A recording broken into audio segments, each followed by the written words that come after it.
make no bones about it, you're fond of a little action in the games. Not afraid. How do you see the legalization of sports betting and how it affects the fans and the athletes?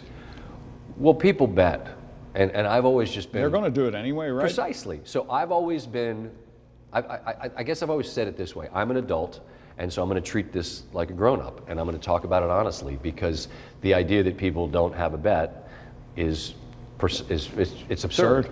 And as a guy from your part of the world, where it's just part of the, like, I've always tried to describe it to people who've not been there. I say, if you go over to the UK or wherever you are, and in every town there's a chemist, which is what we would call a drugstore. Right next to that, there's an Italian place that's often run by an Indian man. Yeah. Lovely food. Yep. Then there's a takeaway where you can get shish kebabs and pizza. Yeah. And then there's a betting parlor. Yeah. It's William Hill, it's Paddy Power, it's whomever it is. Yeah. It's on every block. I was in Belfast earlier this year, and there was actually on the street there was a pub, a bookies, a pub, a bookies, a pub, a bookies, 3 and 3, all in a row. And I thought, there you go. That's How do you Belfast. decide which pub or which bookie? I guess you shop for the best prices for a pint or for whatever you want to have a little wager on. But I guess, like, I'm in the content business, okay?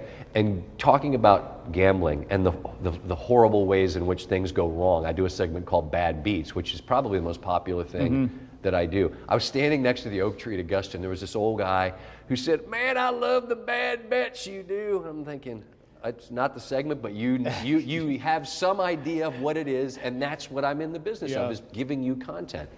And so I told my bosses, look, I'm going to talk about this honestly, because people do it and not hide from it. And then it wasn't long after the fact that the Supreme Court said, look, states can do what they want. And then much like marijuana laws around the country, states have made something legal which wasn't otherwise, and then they start making money off it, and they go, okay, well, this, maybe this isn't a bad thing.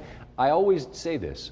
I'm familiar with addiction, all right? I know what it is in my family. I lost my father to it. I have an aunt who's sober a long time, and we applaud her, and so I know what its cost is, and I know you do. I don't minimize that, okay?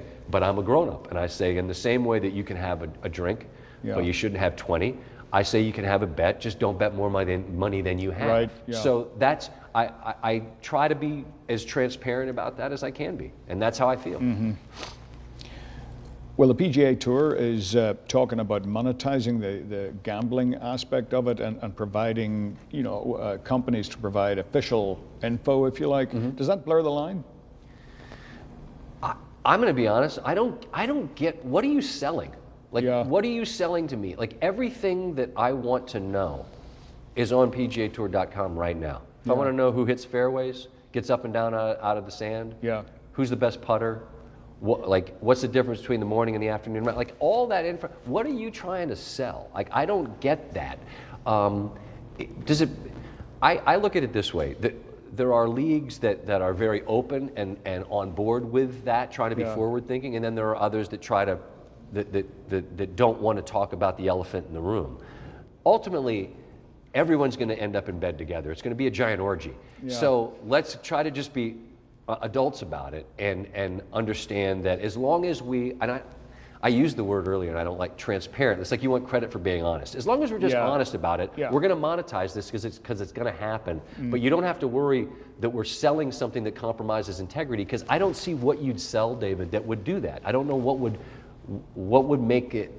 What would we be concerned about? As long as I know that it's a fair competition, as long as the greenskeeper's not out there with a mower after the first group's gone through, then I'm not concerned. And it's still monkeys throwing darts at the Financial Times. Of course it is. Most people lose. Of course they do, but they just want to have a bit of action, or they think that, you're not going to get rich doing it. Certainly. That's why we have a segment called Bad Beats. Very few. Yeah.